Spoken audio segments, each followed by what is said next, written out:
One of the things that I didn't know when my husband passed away was just unfortunately how common childhood bereavement is.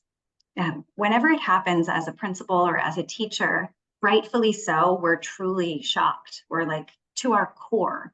I can't believe this happened. We feel all the feelings for the children and for the family. But the truth is that in the state of New Jersey, 1 out of every 13 children will be bereaved before they turn 18. 1 out of every 13. And bereaved due to the death of a parent or a sibling. If you think about the other deaths, the grandparent, the aunt, the uncle, a best friend, I mean, our number is much more than 1 out of every 13. And so in every classroom in every high school, that means that we have multiple children who are dealing with grief and loss at every moment in those classrooms. And for me, when I heard that number, it just clicked that, if we had 1 out of every 13 children in our classroom that needed glasses or needed specialized seating, we would create systems and procedures to be able to better support them.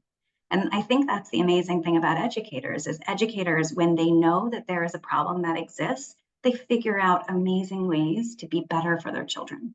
And so the idea of grief education, being a high school principal, I realized that we never talk about grief and loss anywhere in the curriculum. It doesn't show up.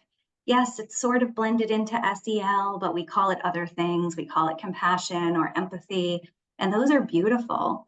But grief and loss and death is a life transition that every single one of us is going to go through, right? Everyone says the only two things, I got to pay taxes and die. We know it's going to happen, but our culture is so grief averse that we're afraid to talk about it.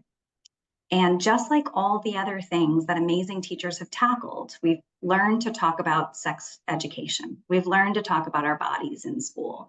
We, provide children with tools about, abstinence or condoms or all the other ways that we can prevent, unwanted things to occur in the course of our lives. We can't prevent grief, but we can be more aware of how to support someone else who's grieving.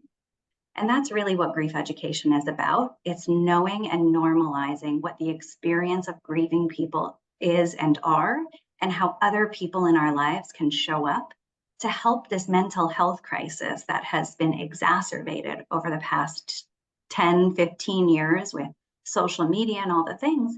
Our kids are more and more alone because we're not having the real conversations about the things that are like really bothering them. And grief and loss are one of those. And so our goal at Imagine and through grief education is to normalize the conversations about grief and to give people the tools to do it well and to lean in for each other instead of shying away from those conversations and closing doors.